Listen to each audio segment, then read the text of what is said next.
Hey guys, I want to talk about chronic illness and how it's affecting everybody. Nobody ever talks about it.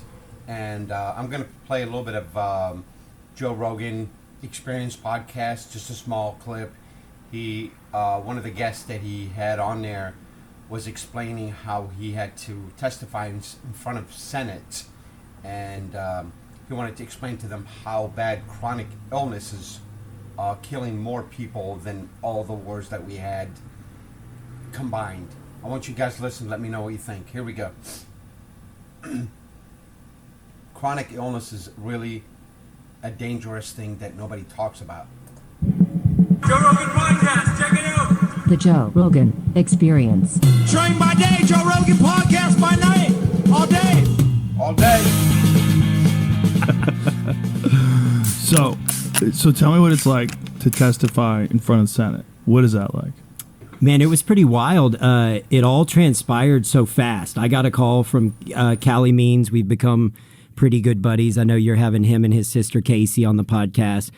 Brilliant folks that are just patient advocates. I mean, at the end of the day, they had the same experience as I had. Callie, a little bit different walk of life. He was a lobbyist. Casey was a doctor, Stanford-trained surgeon. Realized that she was in a system where they didn't really heal people. They just treated symptoms and profiteered off disease states. And she said there's got to be a better way. So their voice rung so loud after I think they did Tucker that it led to momentum.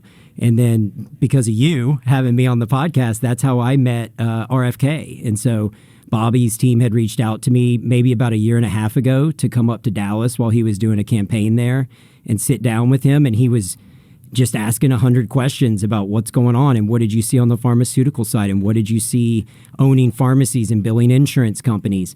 And so when they had an opportunity to put this team together to testify in front of the Senate, the goal was to create a nonpartisan group of individuals to take a new, fresh approach to what is going on with chronic disease in America. Because the chronic disease crisis is at an all-time high. I mean, we could go through all this. Chronic disease is at all-time high. I want you guys to listen. This gentleman actually testified in front of the Senate. Listen to this conversation. I'm saying all this to let you know I can get you a policy today. If you're young and healthy, get it now while you can lock in your low rate and at least you'll be approved. If you're interested, I'm going to leave a link to my website below this video. But let's listen some more. This is very interesting. The statistics, and I know that Casey and Callie will when they're on here, so I don't want to steal their thunder, but it's staggering. I mean, close to anywhere between 1.7 to 1.9 million people are dying a year of chronic disease. We talk a lot about war. Since the dawn of this country, roughly estimated between 1.3 to 1.5 million people total have died in war, American lives. So in a year, we're losing more people to chronic disease than all the wars combined.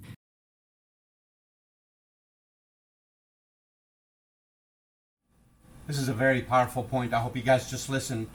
In 1 year, we lose more people to chronic illnesses than all the wars combined. That's staggering numbers, yeah? I want you guys to pay attention to this. And if you want to protect yourself for $100, $50, $70 a month, I can do that for you. It's something that's going to happen. It's inevitable. We all going to get sick. We all going to get chronic. We all going to get critical illness, or we're going to get some kind of accident. Eventually, we're going to die. This is something that's going to happen for a fact. Let's listen to some more, guys. And we're not talking about it. So to me, I was excited when they said, hey, the Senate's willing to hear, and that's the beauty of a democracy. They did let us come in there and candidly take a dump on the Senate floor on what's going on with this healthcare system and really dig into the weeds. Did anybody try to take the side of the pharmaceutical drug industry? Did anybody question you or try to push back? So prior, you do a debrief. So we did do a roundtable prior to going into the communal roundtable in front of the public eye, which they had no idea what was coming. The Senate didn't expect it. we had assembled a grassroots effort to get the word out there, and over 2,000 people took off from work. This is a Senate hearing. Over 2,000 hardworking Americans took time from their busy day, flew to D.C., had to sit in an overflow room to listen to these testimonies. And the level of feedback from people, from like real humans, real world people, was staggering. I mean, people afterwards came up in tears sharing their story of how the system had let them down or a loved one down, misdiagnoses, like all the different issues that they've dealt with trying to navigate this system. And to the senator's credit, you know, behind closed doors, they did say you probably don't want to go ultra hard after the food industry or ultra hard after the pharmaceutical industry because it may limit our ability to get things done. But they did. How do they phrase that? They just said you catch more flies with honey than you do vinegar. And, you know, me, Callie, and the other folks that sat on this panel, you know, our goal was to just share our stories and share what we saw. And so my testimony in particular was really more about the human side. You know, there's so many staggering datas and statistics and numbers, but behind all that is a person. Like, that's all I wanted people to understand. These are human lives. You know, when Jelly Roll testified, I think he said this equivalent to a 747 jet worth of people die of opioids a day. And that's insane. And that all started with the lapses in the FDA and the drug regulatory market. And we know that, you know, there's an argument out there. I know Callie released the number of 50+% of the FDA's funding comes from big pharma. When it comes to drugs alone, 75% of the drug funding comes from the pharmaceutical companies themselves. And so there's a big market there. And with big pharma spending over $8 billion a year advertising, that's more than the entire sum of the FDA's budget.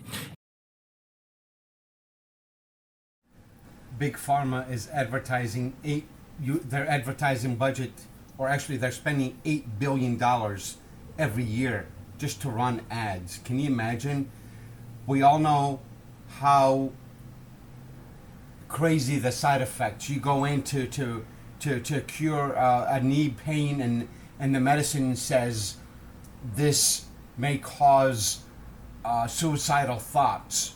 Or you go into your doctor's office for whatever, some kind of vision problem. They say this medicine may cause blindness. Are you kidding me?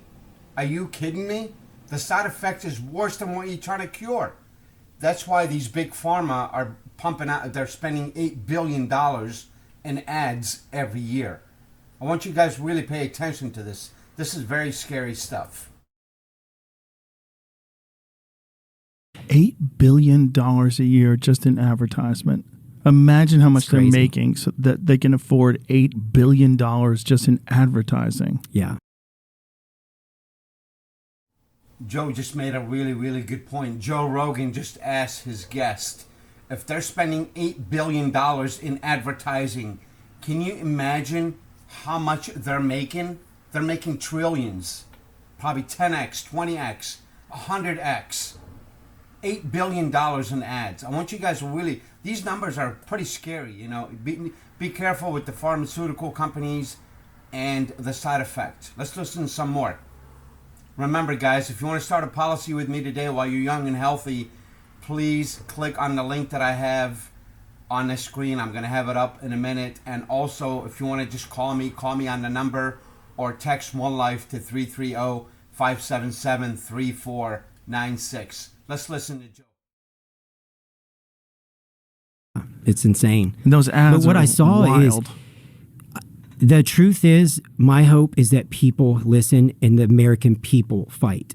We can fight with our pocketbooks. We can fight through our choices as citizens. Do I have faith that the government's going to fix these problems overnight? I don't. But at least we're having the conversation. And to their credit, they let us speak freely. They didn't put a censor on us. They tried to give us some coaching, to say, hey, if you go this route, just understand there's going to be blowback. And, we're here to get progress on these topics, not, burn the house down type deal. And then I did have some, and it was a bipartisan effort. So some of the senators in the room had mentioned, well, the American people just want a pill. You know, they don't really want a solution, that they're looking for an easy way out. And I pushed back. And it's funny because one of the moms that was there was like, oh my God, I can't believe you were just dropping F-bombs in that meeting. But I'm like, I think you're fucking wrong. I mean, after being in healthcare since I was 20 years old, what I see is people struggling for answers. People are in the pit of despair. Who was saying that the American people just want a pill? I don't want to name any names, but one of the senators there was saying, in his experience, people are looking for the easy way out, and I don't think that's the case. I think people are looking for hope. Well, here's the thing. This show is sponsored by BetterHelp. It's a really healthy, good thing to talk about what you're going through with people. Hey, excuse me, guys. This discussion is really, really powerful, and I hope you guys are really catching on to all the little nuances and a little bit of nuggets that are dropping on this podcast. I love Joe Rogan because he brings a lot of good guests, and they don't hold back. He asks really good questions. I have a lot of respect for him. He's non-biased. He's in search of the truth, just like the rest of us. Let's skip this ad real quick. People, the good and the bad. Don't keep it all bottled up, and sometimes, which makes it this want that. Yeah. And this is the problem. The advertising, that $8 billion a year, it leads you to believe that there is some sort of a solution in the bottom of a prescription bottle. Yep. And that's not real. That's the problem, is that they've been misled so long and for so far down the line, and here they are, chronically ill, suffering, and they're hoping it's the next pill.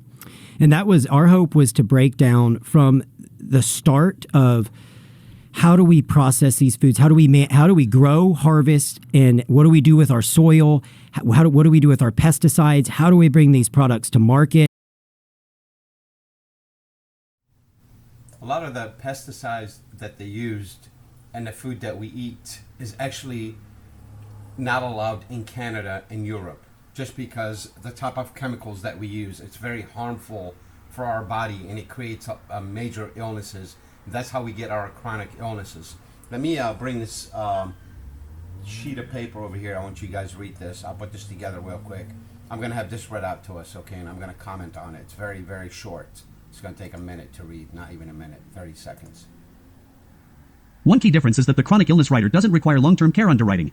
They base their decision on mortality. Let me pause that and slow it down so you guys can understand what's going on here. I don't want this thing to speak into 2x. Anyway, so let me go back and do it again. Okay. Come back here. Listen to this, guys. What this? Let me play it first, and you guys can, and then I'll comment on it. One key difference is that the chronic illness rider doesn't require long-term care underwriting. They base their decision on mortality rather than morbidity, meaning people with conditions like arthritis or bad knees, who might not qualify for long-term care insurance, can still be approved. This makes it a good option for those who have health issues but expect to live longer. So, which one do I prefer? I lean towards the chronic illness rider because if you pass away peacefully in your sleep 30 years from now without ever needing long-term care, you won't have paid any extra upfront costs. This eliminates the feeling of paying for something you hope never to use, which is a common source of frustration with long-term care insurance. In summary, both riders offer ways to use your life insurance for long-term care, but for the reasons I mentioned today, I prefer the chronic illness rider. All right, so with this, in this particular article here, there's two. When you buy an life insurance policy, you can buy LTC, long-term care rider, or you can buy chronic illness rider. The LTC is when you get older, it'll pay for you to go to a retirement home or elderly home, where the chronic illness rider, most policies offer it for free, or you can buy as an additional insurance, which it costs you maybe $5 a month or so. It's not that much at all, but it's money that's available for you in the event anything happened to you. For example, over here, anything like arthritis or bad knees, that's considered chronic illness. And in the event you do have something like that, you'll qualify for 5% of your face value. So if your policy is $100,000, you'll be able to qualify for 5% a month. So you'll have $5,000 coming to you every single month, I believe, for 2 years. It just depends on the insurance policy. If you have it with a certain carrier, they'll have certain condition. If you have it with another carrier, it'll be different condition. But anyway, if you guys are interested in getting a policy with me, please text the number that I'm going to have on the screen, or go straight to the website and you can do it yourself. I don't have to do anything. You can do it. Actually, let me pull up the website so you guys could see what it looks like, so you can have an idea. Give me a minute here. So when you go to my website, here's my website. Okay, it's loading up here. Here's my name, and you just go in here, check prices, and basically you just go, I want to protect my loved ones. I want to pay off my mortgage. I want to prepare for my family's future. I'm looking for peace of mind. I want to cover my final expense, like if you have a funeral. And over here, if you're not sure at all, you just click on that and you just go from there. You hit next and you just follow it, okay? And it's real simple, okay? You got over here, who depends on you financially. You just go in here, spouse and others, children, parents, so on and so forth. So the website's really straightforward. I'm going to have the link below. You guys can click on it and see if you qualify. It's a real simple process. And if you have any questions, you can always reach out to me. I'm going to listen to a couple more minutes of this Joe Rogan podcast. Let's listen. How do we regulate our food industry? And that's all new to me. That's not my expertise. My expertise in my testimony was focused on what I saw as a drug rep, what I saw as a med device rep, what I saw billing insurance companies. And that was a part of the talk that we didn't even get to dive deep into. But the goal was to explain to the Senate from the food processing, growing, harvesting, chemical treatments, to the packaging, to the ingredients we add into our food, to the hospital systems. Throughout the system, front to back, the American people are set up for failure. In the 1950s, the FDA had approved 700 different ingredients in our food products. That's it, 700. Today, there are over 10,000 chemicals and petrochemicals in our food products in the United States. In Europe, still 700. Jesus. And what gets crazier is when Food Babe, she's an influencer, right? And that's been, crapped on by the media. It's an unfortunate name, Food Babe. Yeah. But she's an advocate, and she's just a voice, a mother out there saying, hey guys, what's wrong with this picture? Let me show you what's in Fruit Loops in America, and let me show you what's in Fruit Loops in Canada. The same manufacturer, Kellogg's, is selling one product to the American people and a safer, less ingredient, less chemical-filled product outside the United States. They have the ability to sell it here, but they don't, because they know they can sell more addictive, more colorful, vibrant, that attract kid food sources here in the U.S. It's so dark. And so we walked through all of that. It blew my mind on the food front. And we know, you and I have talked, like in the healthcare system, my main message was, we're here to talk about the boom in chronic disease. We know that food and our environment has a huge impact on that. But so does preventative care. And so does building an ecosystem that allows clinicians to troubleshoot and diagnose and prevent chronic diseases from evolving in the first place. These are all metabolically related disease states. All the chronic diseases that are killing us can be traced back to diet, lifestyle, and nutrition, but none of our clinicians are trained on diet, lifestyle, and nutrition. That's the hard pill for people to swallow. Diet, lifestyle, and nutrition. It's very hard for people who are addicted to shitty food, who are lazy, who don't have a history of exercise, and their lifestyle sucks, and they get home from work and they like to drink. Yep. Like, all those things are killing you. Yeah. Yeah. But you and I have talked about this with some of your comedy friends that have become my friends too, to watch the evolution. You just got to give people momentum. We just got to get some wins on the board. We got to give them hope. Mm-hmm. And we've got to start by having the conversation. And that's what I was optimistic about. For the first time in my adult life, the Senate is willing to sit down with a group of individuals and have a deep conversation about where our food comes from, how our food is being processed, what ingredients are in our food, and how that could potentially lead to chronic disease.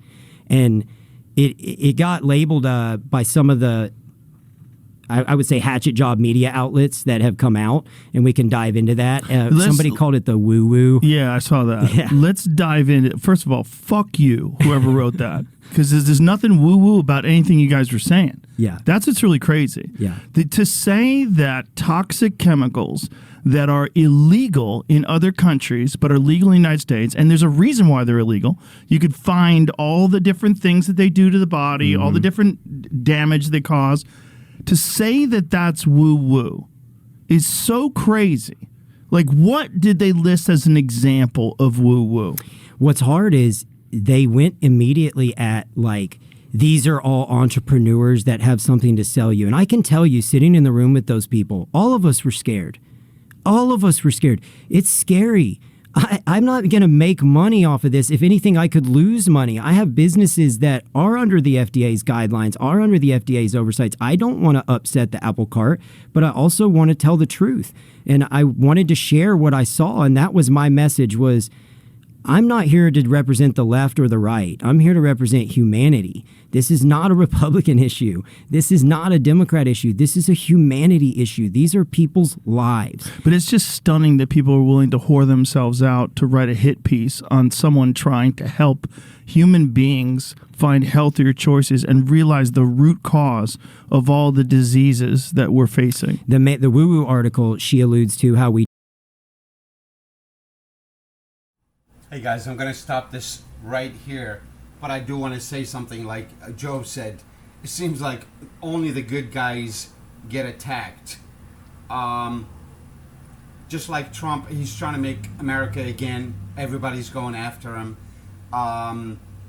Nelson Mandela tried to make the world better again. They went after him. MLK, Martin Luther King.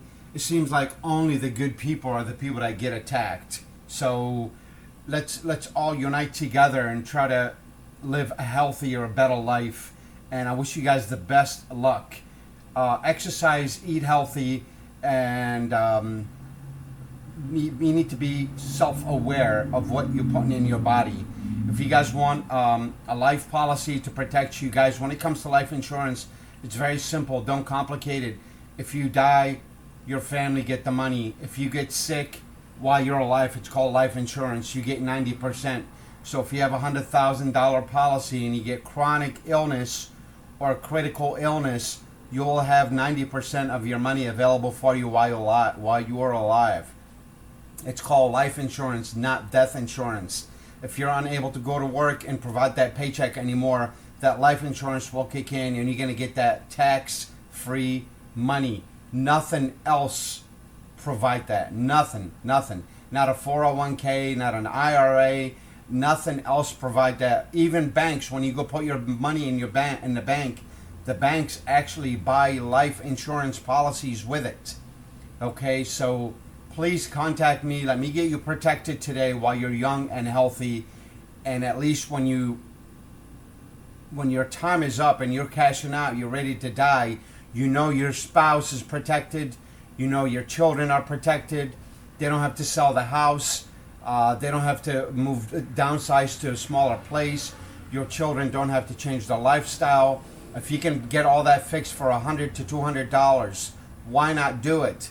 If I sell you a policy today and somebody veer off in your lane tomorrow, a teenager while they're texting and driving, and you die, that money will be available for your children and your spouse the next day. Thank you so much and best of luck. Either check out my website or text me while you're text me to the number on the screen and I'll get back with you shortly. What's the last thing I want to do? If you're new to my channel, please don't forget to like, subscribe, and comment. And if you enjoy this content, please share it because I want to get this message out to as many people as possible. And what else? Like, subscribe, comment, and share, and that'll do it. Thank you guys so much, and I wish you the best of luck. The link's going to be in the description below if you want to go straight to the website and see if you qualify. Have a great day.